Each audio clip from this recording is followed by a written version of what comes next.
Hi, y'all. I'm Allison. I hope you have some snacks, something to drink, because today we're going to be going to the second stop in From Below by Darcy Coates, our little buddy read. One thing to keep in consideration before you watch this video, you need to be 34% of the way through your book. So for the paperback people, that will be on page 164. Audio listeners, 4 hours, 16 minutes, and my digital people, you should be around page... Oh no, I goofed. Uh-oh. I used the digital page for the paperback.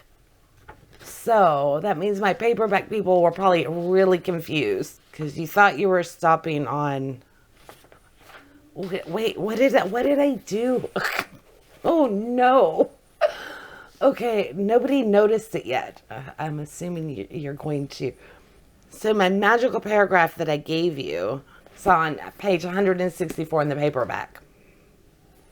We were supposed to stop on page 158. I got them confused, and I put my mark where the Kindle stop should have been for the digital one. Oops. I am so sorry. Okay, well...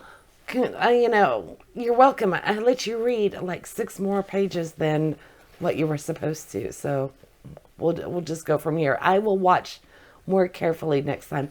And honestly, now that I think about it, I'm surprised I haven't done this before. So it's a good thing I give this little reminder at the beginning. Otherwise, I would have completely overlooked that goof. So you should have found our magical paragraph. When you go somewhere most people can't, or try something dangerous, there's always a fee.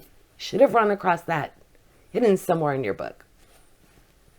All right, so we're just going to assume everybody's at the right spot. So if you haven't reached that passage in the book, then sadly you're going to want to close this video. You may need to jump back to the first one, to where you read to our first stop. Because I'm going to be speculating, spoiling, guessing my way through this book, probably cowering, because I was getting quite uncomfortable during the beginning. I can see where we're setting up for some scary times. It's very ominous. Y'all had the perfect word for this that I was missing the other day. Ominous. It's how it feels. You just know there is trouble lurking, and it's gonna probably come out today and make itself known. Finley's playing with the cord. My mind's all over the place. Got Finley right in my lap. And you might be able to hear him purring. He's very interested in the cord for my microphone. Okay, so everybody is really enjoying it so far. I love Darcy Coates. She can set you up beautifully. The atmosphere is already there almost from the very beginning. And that's what I found in The Haunting of Lee Harker as well. So I'm glad to see that this one is starting out just as strongly as the other one did. And y'all are enjoying it as well. In fact, Kelly already had to put the book away. She had to put the book down and take a little break after, there was something coming up through the floor. So Kelly, I hope you're prepared for whatever we're about to run into today, because I have a feeling it's going to get quite creepy. And I know I'm not the only one who is feeling claustrophobic already. Wanda is right there with me. So yeah, we might just be over in a corner rocking back and forth before this is all said and done, just biting our nails. Now, another thing pretty much everybody is in agreement on is Aiden. Nobody thinks Aiden should be there. He is definitely putting everybody at risk. That's quite clear. Oh, Finley. Ow, cat. He's either... honestly, he's kind of a bully. So, because he keeps his little claws out. He's only about a year old, and he definitely acts it. And I forgot what I was talking about. I'm gushing, I'm rambling. I'm kind of all over the place today. So, just bear with me, please. One thing, I did go back because I know it was Stacy, and I think there were others as well, was questioning this crew. How in the world did this crew end up with this assignment anyway? So I decided to go back to the very beginning, and I reread the first few pages because my mind always wanders at the beginning of a book. So I always kind of start off a little lost, and typically I have to go back.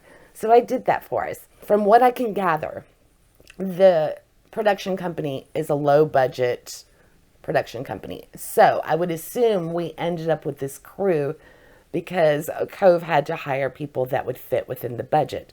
So they're not going to be the best of the best from the diving world, especially when you factor in that they weren't supposed to be doing the whole thing as an actual dive. You know, they were going to be sending down the robots, which, yeah, LP Harris was kindly pointed that out for me, you know, as a reminder that most of this was supposed to be done by robots. And more than likely, LP was saying that, you know, they probably were just going to do a few underwater shoots and everything, which is why the crew would have some diving experience, but not enough to necessarily be, you know, pros at what they're actually undertaking with the whole exploration of the ship. So all of that pieced together, I can buy into this. I can buy into how this crew came to be.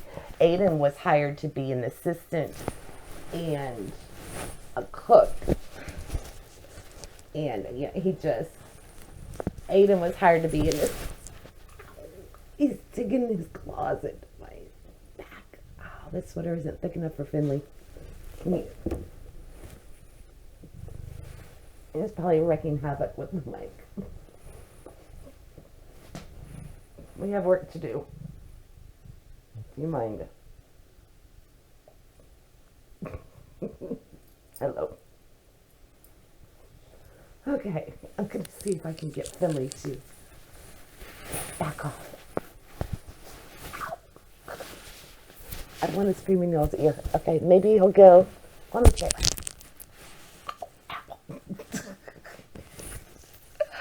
Anybody want a cat? Oh my God, he makes my life a challenge.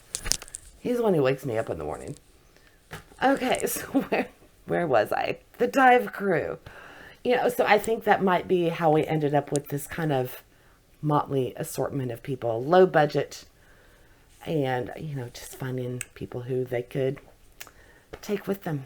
Okay, I've rambled probably long enough. So, oh, actually, one more thing, and this is important. So I was hoping it wasn't going to come to fruition, which is why I haven't mentioned this. I was hoping everything would just kind of fade away, but I have jury duty tomorrow morning. I have to be downtown Fort Worth. I'm hoping I'll get an email saying, never mind. You know, I might get one in the morning. I don't know. One of the reasons I didn't mention it before is I didn't want to jinx it. I was hoping it would be settled and there would be no need to go. So it is Sunday, Super Bowl Sunday, and typically what I do is I read and edit my video all on the same day, the day before it's supposed to go up, and then that gives me some time in the morning to finish up with thumbnail and processing and all of that stuff.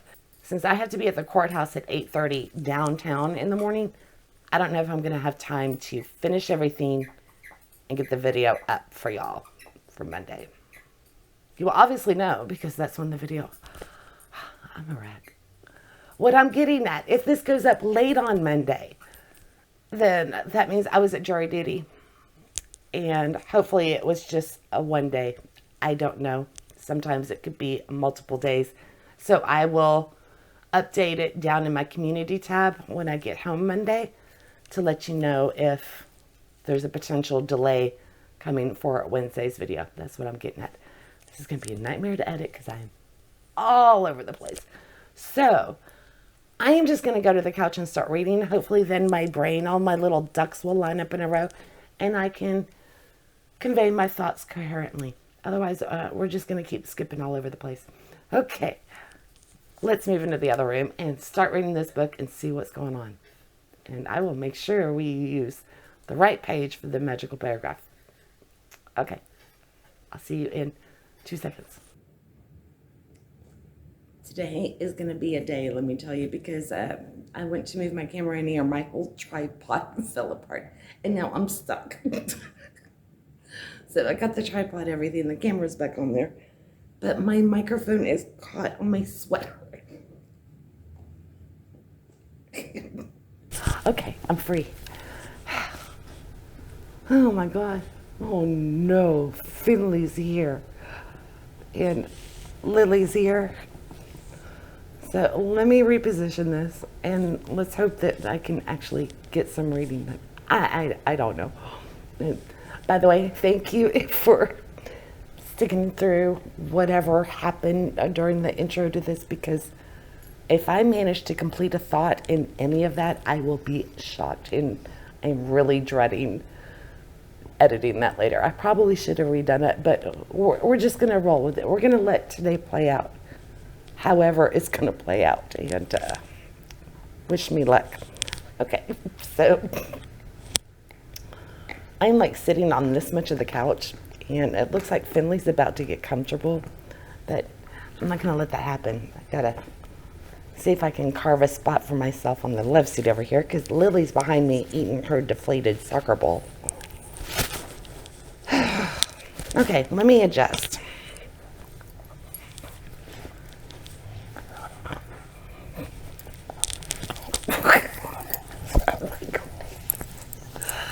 It's a conspiracy, I tell you. What has gotten into the animals today? They just want to play. Now we gotta read. Here. Gotta move quick. Oh no. Yeah. Okay. Hide the microphone. Okay, let's see if we can read. Thank God I brought the book. Haha, I don't have a second bookmark for you. Okay. I found where I'm supposed to be. Lily's on the floor with her toy. Finley's over there. I'm gonna read. Okay, so we were down on the ship, right? And we gotta find out how much air Aiden has left.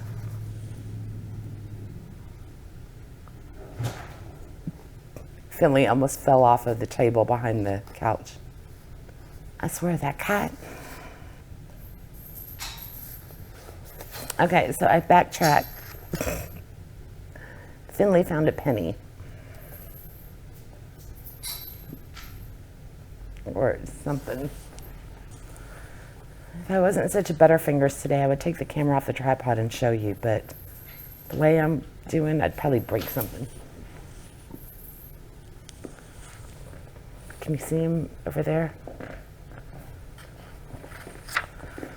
Okay, anyway, Vanna was telling everybody the dive ends when they reach, first person reached 65% air, and they're supposed to let her know when they're at 70 in. And I was guessing that Aiden's probably already below that. I would bet he's probably, I'm gonna say he's at 68%. Well, we'll see. Oh, wait. Okay, I almost, oh my God, y'all. Okay, you know what I almost did? I almost started at the point I'm supposed to read to today. I almost started on page 164. I'm supposed to be starting on page 86, right? Just send help. Okay, so I read to 89. That's where I read to. I'm supposed to go to page 164. I was starting to read. Yeah, I was starting out on page 164. I'm supposed to be on page 89. So scratch what I said about the error and everything, right? I've done one video. I should really just start this whole thing over. But I have a feeling y'all will enjoy chuckling at me. Okay. So they're on the first dive. They were making their way through the ship.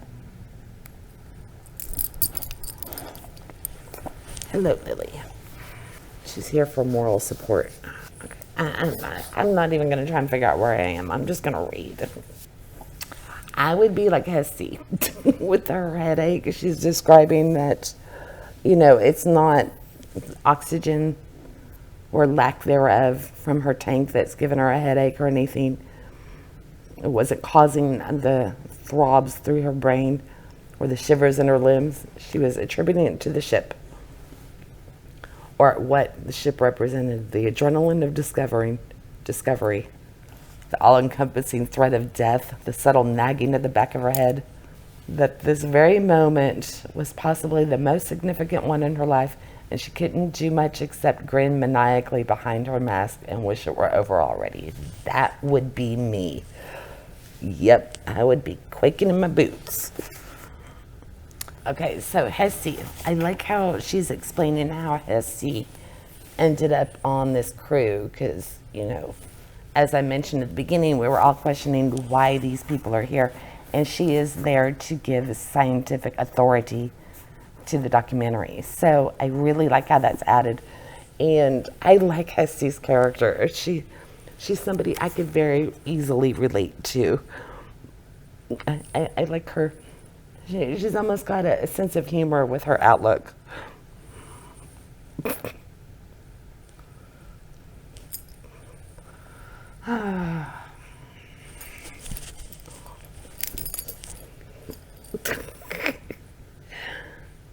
Lily was staking her claim on my lap. Okay, so Hesse actually almost tried to get out of being on the expedition. She was trying to tell him, I'm not going to be much use there. There's sterile environment. There's not going to be much life, etc.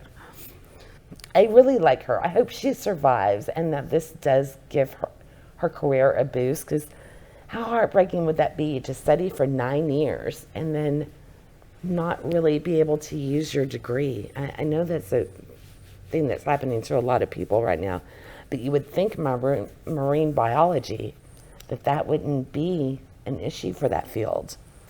Yeah, I hope she lives.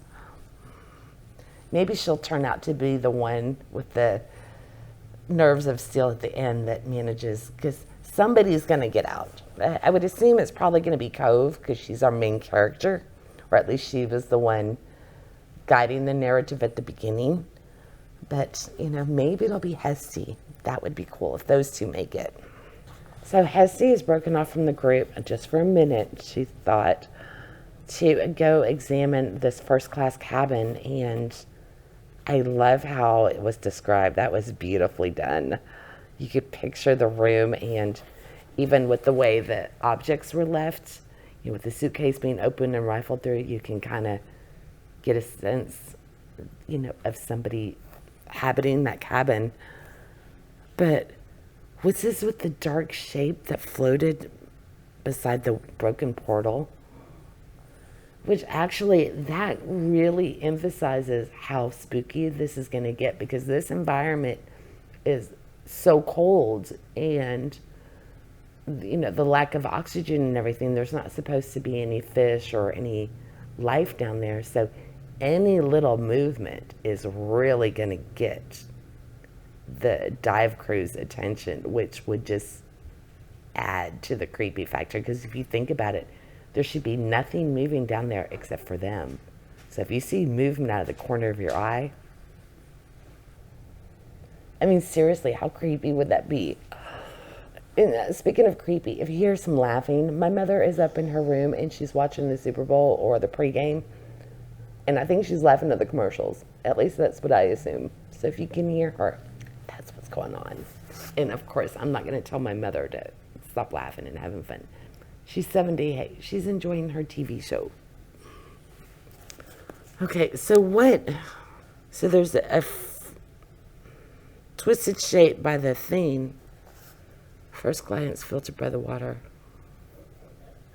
So it's a drawing. Oh, an outline.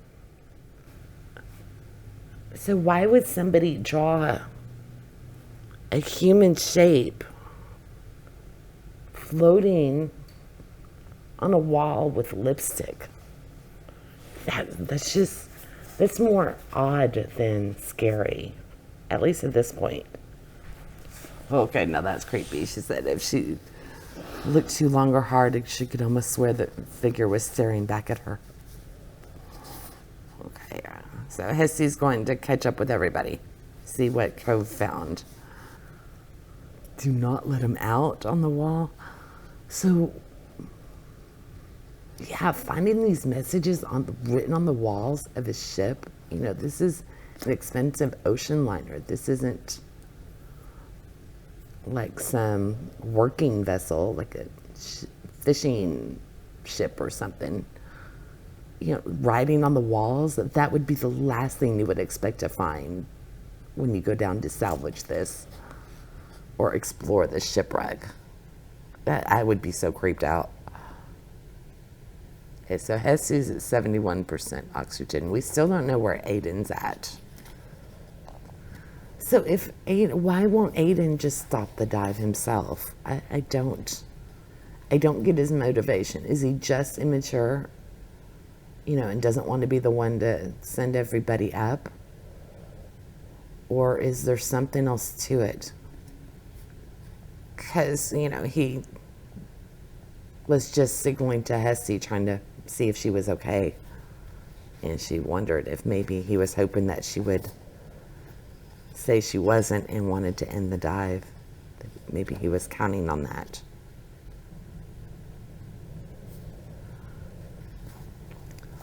Okay, that is beyond creepy with the furniture at the end of the hallway. So they had so much furniture in the hallway that she's guessing it would take a half a day to clear. And we know that, they're trapping something.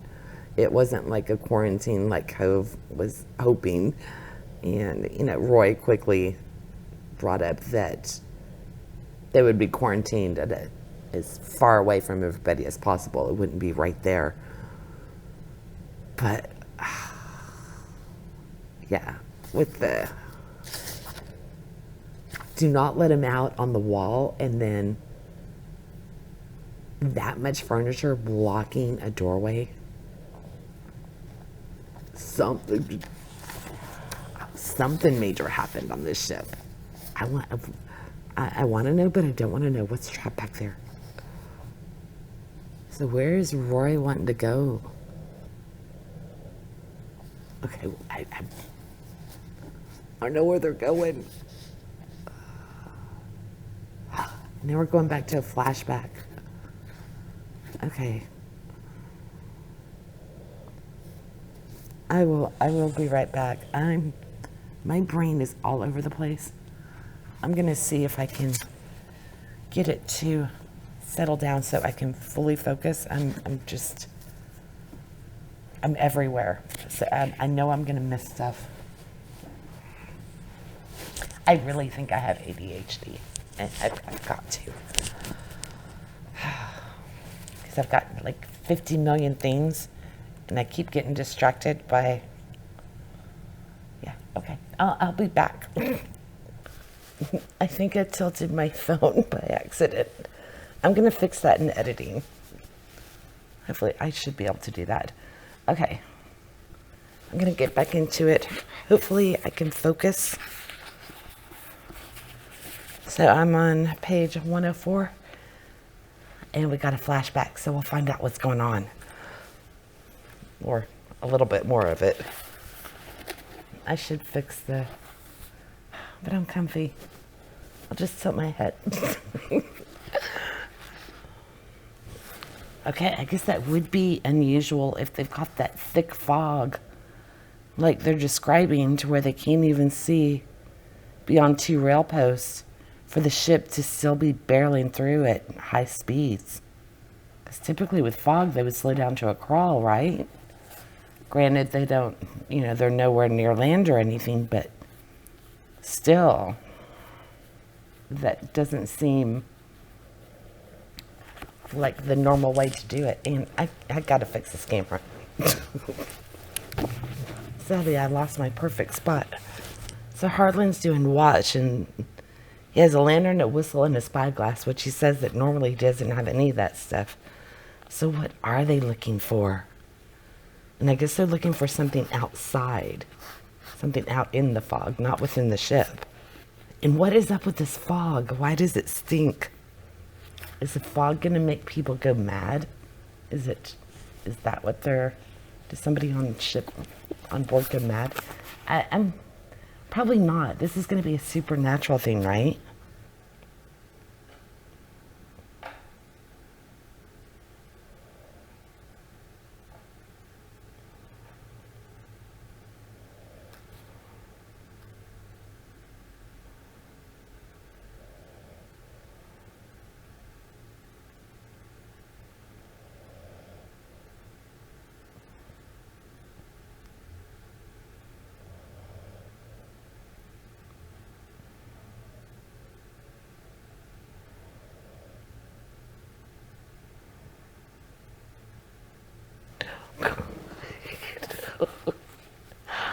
That was just not right. Because right when, who was that? That is Ellie. That's my daughter's favorite. She rarely comes around me. But when she touched me, I was at the point where Harlan is on the deck and he was staying closer to the railing so he wouldn't get lost in the fog. And there was a figure at least 10 paces away, shaped like a person but distorted and blurred by the fog. He imagined he saw the eyes as dark pits inside the gray blur, but that was impossible. So when I reached, the shadow figure stared at him for a beat. That's when Ellie touched me on the shoulder then.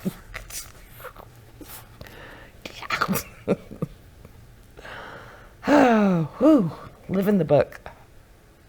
So its feet with its staggering is the weird thumping sound that he was hearing.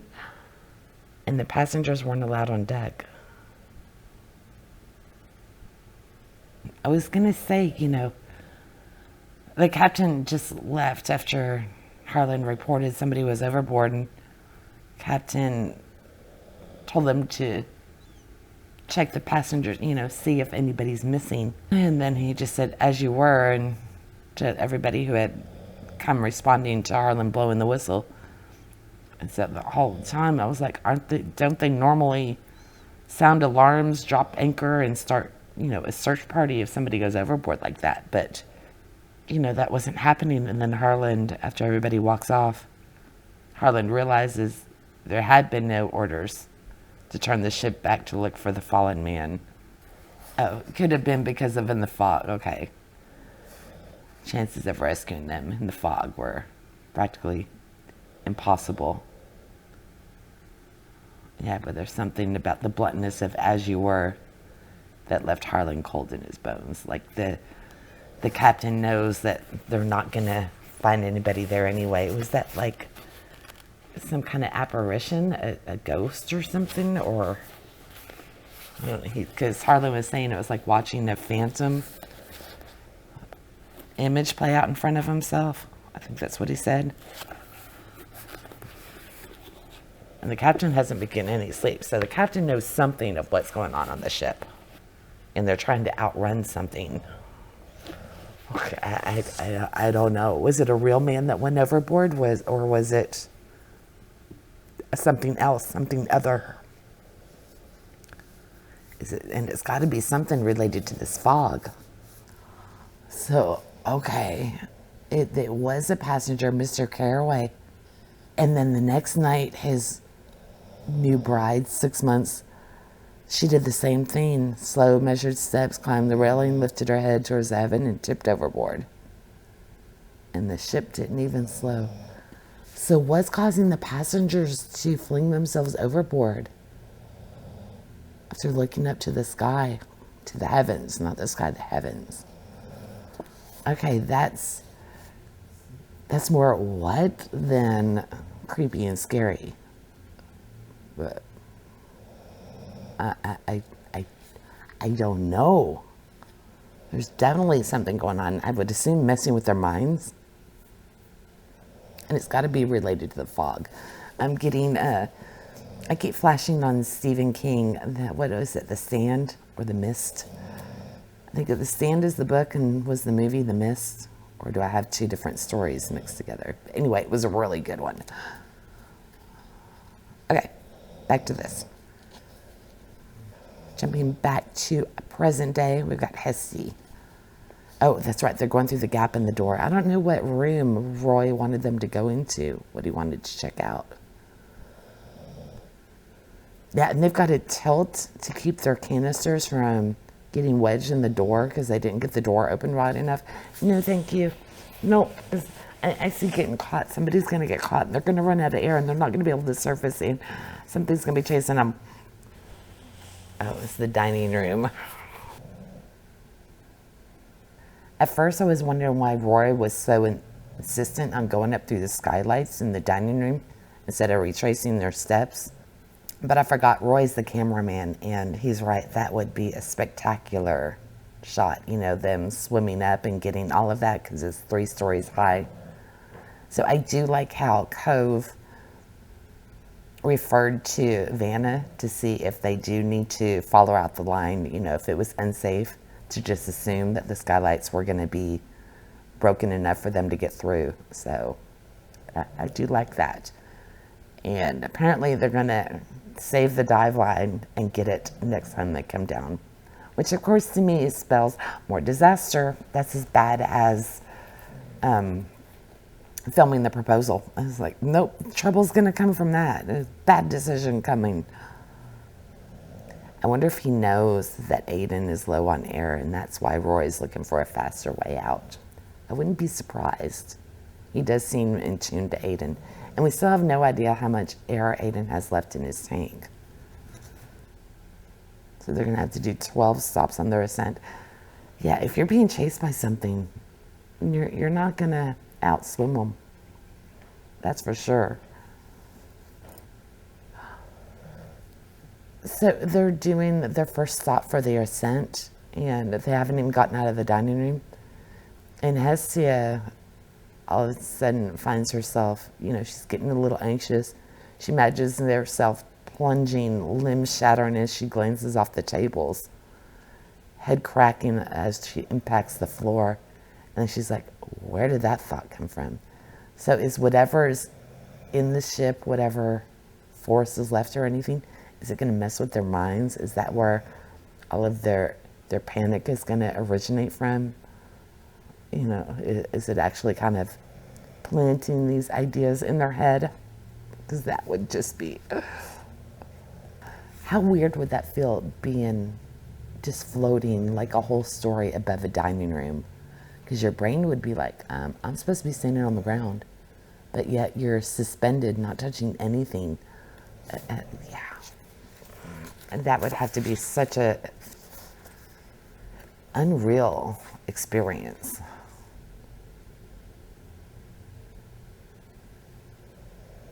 I am not surprised that Roy stirred up so much sentiment. He just ripped back the curtain that he was trying to peek in because he was kind of scared of whatever he saw. And of course, he's released so much sediment that they can't even see each other. And it's fully what I expected from him. I wonder what he saw, though. Oh my God, how creepy would that be with that dead body pointing at him and was it revolving around? Yeah, rotating as it moved closer. And it's still, yeah, deformed, bloated face. So it still has skin. This ship has been down there for 90 years. So is the environment such that it would stop decomposition? Wouldn't, not to get really gross, but wouldn't everything kind of slough off? Shouldn't it be a skeleton? I'd be screaming too. Okay, wait, how are they hung on the dive line? Did they, oh, I guess the line would have come down and gone through the ship, but it would still go back. So once they're clear of the ship, they could be able to reconnect with their line and go up. Yeah, that would make sense, right? I bet going over this footage is going to be really creepy. You know, because one thing, they're going to be so close to everything underwater that they're not really going to comprehend what they're seeing. Plus, you know, the camera will pick up more than they did. So when they go back to watch the footage, I bet they're going to find all sorts of creepy things in these images, especially in that room that Hessie went and examined and of course in the dining hall. Okay, that was really smart of Cove to prevent anybody from talking about what they saw in the dining room with that body until they were back on ship. Because she recognized, if they started talking about it, that would just lead to panic, because one would start to flip out and then the other, and there's no way they wouldn't, especially underwater still. So it was very smart of her to delay all of that talk until they're up, so their safety isn't compromised. And I'm assuming now that Aiden must have had plenty of air to get back up to the surface, because that hasn't been an issue yet. Although I'm curious to see how much he had left. Except the flaw to that is, she told them to think of happy things on dry land and everything. But that ascent, it took them like 2 hours, because that was at the very beginning. That was their first decompression stop. So they had the rest of that, let's say, hour and a half, guessing, to think about what they saw and replay that images in their head, and they couldn't. Yeah, that would mess with your head by the time you got out of the ocean. Yeah, I'm saying, Hessie, every time she blinked, she saw the face in her mind's eye, drifting in and out of the haze of dust. Okay, so doing another flashback, and they're talking about how everybody, even the passengers, nobody's getting any sleep and everything because of all the tapping in the walls, or the scratching in the walls. And they're talking about Fitz, who was the guy from the boiler room who was staring at the wall earlier. So he's saying they keep finding him. He would return to that one stretch of metal, staring at it like he was before. I wonder if that's what the shape was that was outlined in the lipstick.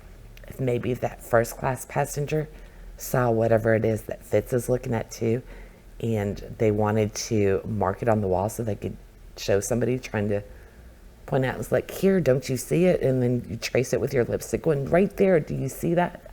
I bet that's what happened. I bet that's why that shape is on the wall. The wife was trying to tell her husband, telling you, I wonder if that was the Caraways. Was that the Caraways room?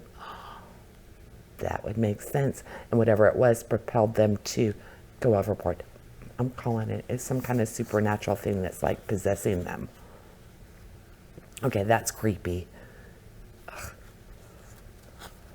Because, if you're on an ocean liner, you've got no escape. You've got nowhere to go.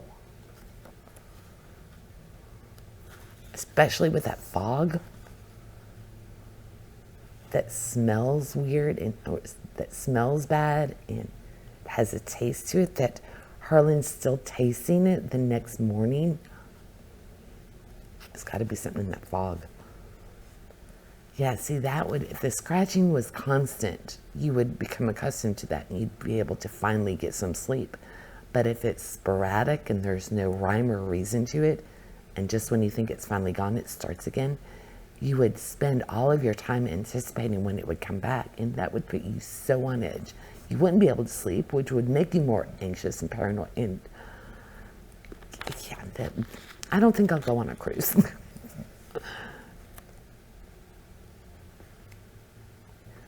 Poor Fitz is so stressed out. The stains on his handkerchief that he keeps knotting are actually from his fingertips and everything. That's blood from the nail beds and the knuckles, because he's been wringing his hands so much. I feel so bad for him. It sounds like something desperately wants to be let out. What could be in the cargo hold? And I don't know, did it get out and then get up into the first class cabins? Because I really like my theory on that with the shape on the wall. We will see. I do feel bad for Fritz, though. And I like Harlan, too. Okay, so Aiden did, in fact, make it to the surface. They're on the bridge now of the ship. 6% air. What the hell? And he didn't say anything? Okay, Aiden's an idiot. I take it back. I liked him. I was trying to, give him a little bit of a pass, because I know everybody was pretty much already fed up with him in the last one. But 6%, what the hell? Why wouldn't he say something that's more than just being a people pleaser and not wanting to, you know, end the expedition early? That's just... And I guess by that point, you know, he was talking about his panic and everything. They still had to follow the timetable for the decompression. So by then, even if he had spoke up, it would have been too late because there's nothing they could have done. Okay, so the plan originally was that there was just supposed to be one dive at the very end of the week after Sean had gathered all of the footage. So I think it was LP who said that that's probably how that was supposed to be intended. And she was right. You know, we're focused on what they were seeing in front of them. I'm wondering what they're going to find in the footage from their rear view camera. Because, you know, don't forget there was a camera in the back of their helmet as well, capturing the images behind them. So I bet at least on day, I'd say probably at the end of day 2, they're going to find, you know, there was footage behind them and they were being followed through the ship. What do you bet? I think it won't be there yet because they're obviously going to go back down. So I would say it would be on day 2. And then they're going to have to go down for some reason on day 3, knowing that whatever was following them before is there. Dun, dun, dun. So they're looking at the footage of when Roy ripped back the curtain and the image got staticky, even though these cameras shouldn't be doing that because they're so state of the art. There should be no static or interference or anything. And whatever it was that Roy saw is about to appear. So seeing that static and knowing you're about to witness what you just saw again, yeah, you'd be like, I'd be like, no, I don't want to watch it. I saw it. I saw it once. I don't want to see it again. I don't want to see it up close and actually be able to interpret what I saw. Because until you look at it again, you could, you know, convince yourself it's like, oh no, it wasn't really. You could come up with some explanation for it. But once you view the footage, then that's it. No other explanation would be feasible. Yep, see, that's what I was saying. You know, it would be a skeleton. It wouldn't be flesh and bone. Oh, that's right. The tablecloths, the mattresses, nothing decayed. And the body wouldn't decay either. So, because of the lack of oxygen and the cold and the sterile environment and everything. Now, without bacteria to decompose it, bacteria is what starts the decay of the body. Although, you know, I can understand their freak out, especially after everything that they found on the ship and with the distress signal, you know, the messages, all of that stuff. But other than the jump scare factor, surely they had to have expected to find bodies. You know, this ship didn't set sail without a crew, without passengers and everything, and they sank. So there is going to be, I would assume, a bunch of skeletons. In fact, it's surprising that they haven't come across any so far. That's the odd thing. So now that they're back on the surface and out of this eerie situation, you know, would they really be as freaked out by seeing this? But I mean, yeah, it'd be scary to see it, but now that time has sunk in, it's like, oh yeah, we're exploring a shipwreck 90 years ago. We're gonna find people, right? Skeletons, something. So, yeah. It seems like they would kind of laugh it off now instead of this panic that he has. But that image of the, you know, the arm coming up and pointing at him and everything, that would freak you out. So anyway, plus I guess I'm forgetting that they did have they had a sense of wrongness there, that they could kind of feel that things were, you know, there was some evil or something present. They did pick up on that during their explorations. So I just had to throw that out there that, yeah, there would be skeletons. But I can understand the freak out combined with everything else they saw, the furniture blocking it. out the whole 9 yards. Oh, that addresses something that I was saying earlier with my prediction on, the rear-facing cameras and everything. They have to get a certain hour. They have to get a certain number of hours of footage, or they don't get paid. Okay, they did address what I was talking about with how there would be other bodies on there. And I like how they gave us a pretty detailed explanation of what would happen to all the passengers and the crew, depending on how close they were to the shore, as opposed to just being adrift out in the ocean.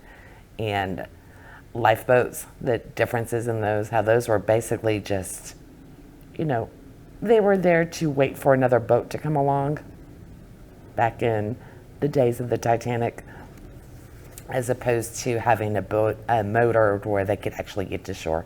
And I do find the explanation of, it would depend too on if there's land nearby or not, whether people would actually abandon the ship. Because, if you're out in the ocean and there's nothing out there, you're just out in the middle of nowhere, instinct would be to stay on the ship because that's familiar, and it would feel less scary, even if it's sinking, than just going overboard into the vast ocean where you see nothing. So I do find that fascinating. So they are expecting to find more bodies down below. I guess this just wasn't a conversation they had prior to completing that first dive. And they are going to have to go back down. They need 2 more days of footage if they're going to get paid. So, yeah, no matter what, they're going back.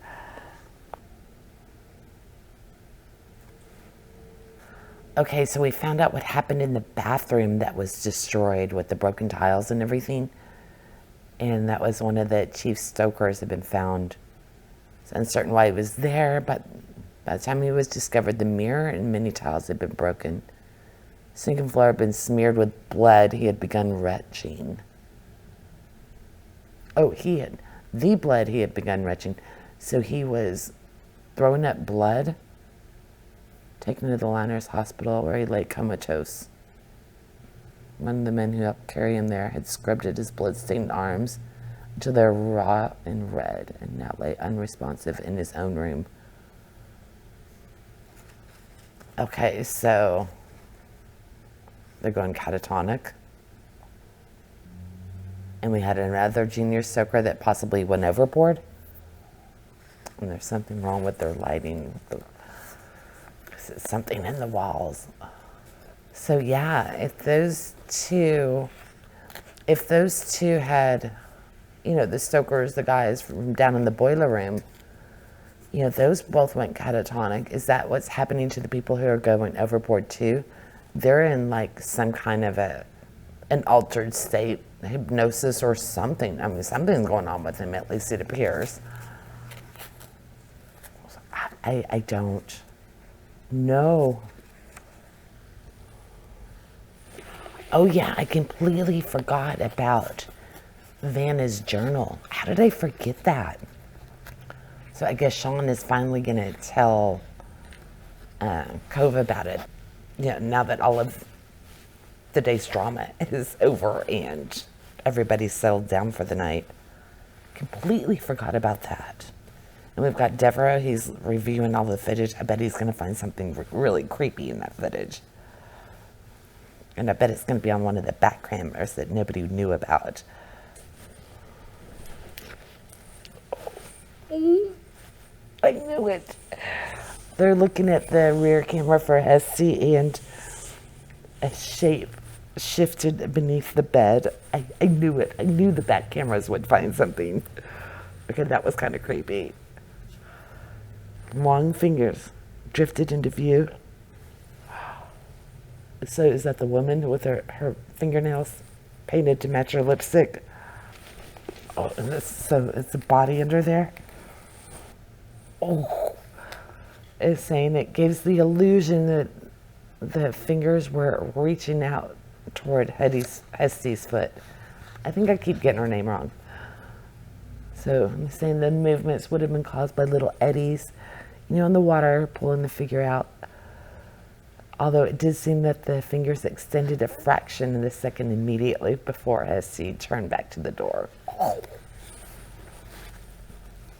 It's not the eddies in the water making it move. And also it turns out that the image, that Hessie saw in gray was in a vivid red, which, it didn't make that connection because the lipstick would have been a red lipstick. But the colors underwater are distorted, as they explained. So, okay, that was creepy. I wonder what else is... I bet a ton of stuff is going to show up on those rear-facing cameras. Ugh. And I guess he's not going to tell them. He's not going to show them the footage.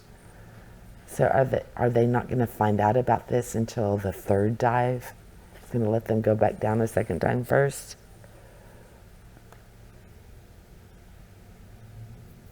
So Aiden's going back down on the second day. He should drop out. He has no business going down there. It's a miracle he survived and made it up. And that he didn't hurt anybody else in the process. I wonder what's going on with Vanna. There is something up with her. I wonder if she knows about she wouldn't know about the ship's history because nobody's seen it in 90 years. But I think she's expecting something down there. That's what I'm assuming. Maybe she knows something of these waters. I don't know. Oh, that's right. Cove is aware of the journal now. I forgot about that. I got caught up in the footage. That's what happened. And I guess she gave some explanation for it, but Cove wants to make sure they all get paid, so Vanna is willing to stay. And Cove needs her expertise, so everything continues as planned. I just reached the magical paragraph on the wrong page number. I can't believe I goofed like that. Okay, I'm liking it. Honestly, I still find it very slow paced. And on the mellowish side, there definitely are some creepy moments, especially with the hand underneath the bed and, the curtain reveal. Those would definitely creep you out. And those images scratched on the wall, I think, honestly, is creepier than the body. I'm still picturing this as a movie in my head, and I know I would have been, the whole time they were underwater, I would have been peeking through my fingers, just going, oh, what's going to happen? I want to know what's up with Vanna. So apparently she must have had at least a reasonable explanation for those journals. Otherwise, I think Cove would have canceled. I don't think she would have put the almighty dollar above a viable threat. I guess she's, probably not too happy with what she learned, but it's okay, and she's not concerned over anybody. She's kind of keeping an eye on her. At least that's the vibe I got. What about y'all? Do you think that there's a reasonable explanation for that journal? And, yeah, Aiden shouldn't be going down again. Nope, he just should not. I'm surprised he did. I have a feeling he just doesn't want to let down Roy, and that's why he just keeps going along. We will see, though. But I am enjoying it. I don't think we've gotten to the full horror yet, but we will see. Although her books are horror light, so they're not going to be too scary. Although sometimes the ominous and the creepy and the hint of things can actually be scarier than the boogeyman actually coming out with the big jump scares. So at least for me, because it plays with my head. But I love Darcy Coates. And no problem picturing this shipwreck. I can see everything clearly, and I can't wait to find out what's going to happen during this dive. Unfortunately, we might have a delay. While I was recording this, I did get a reminder text from the courthouse telling me to appear at 8:30 tomorrow morning. I was hoping I would get one saying that they settled and, I wasn't needed. But so far that hasn't happened. We will see. Hopefully I will get this video up on time on Monday, and I will be able to, read again on Tuesday to have Wednesday's video ready. I don't know. I will keep you updated through the community posts. And obviously, if this video was posted later than noon, then you'll know that I had a delay. And if it goes up at noon, then it just means I really got it together today. So I have no idea what's going to happen with that. I will keep you posted in the community posts. So I will put something there when I get home from court on Monday to let you know how it's looking as far as Wednesday's video. That way I'll know, obviously, Monday at the end of the day if I have to return to the courthouse on Tuesday, which would be the only thing that would probably prevent me from having Wednesday's video ready. Anyway, speaking of Wednesday's video, or whenever it is posted, so the next up will be 51%, and this is almost at the very beginning of chapter 32. In the paperback, it is on page 241. The Kindle, it will be on page 245. Audiobook listeners, you should be around the 6 hour and 24 minute mark. So that's where you'll find your paragraph, which is, hey, help me with my light. There you go. How's that for vague? When you find that sentence, stop and close your book, and then you're going to have to wait for the next video to come out, which hopefully will be on time. We will see. It's all up to the courts. So I'm really enjoying this. I can't wait to hear what y'all think about it. And I think that's it for today. I've got to hurry up and get this edited. Hopefully I can finish this before I go to bed tonight, so there will not be a delay for tomorrow. All right. Y'all have a good one, and I hope to see you very, very soon.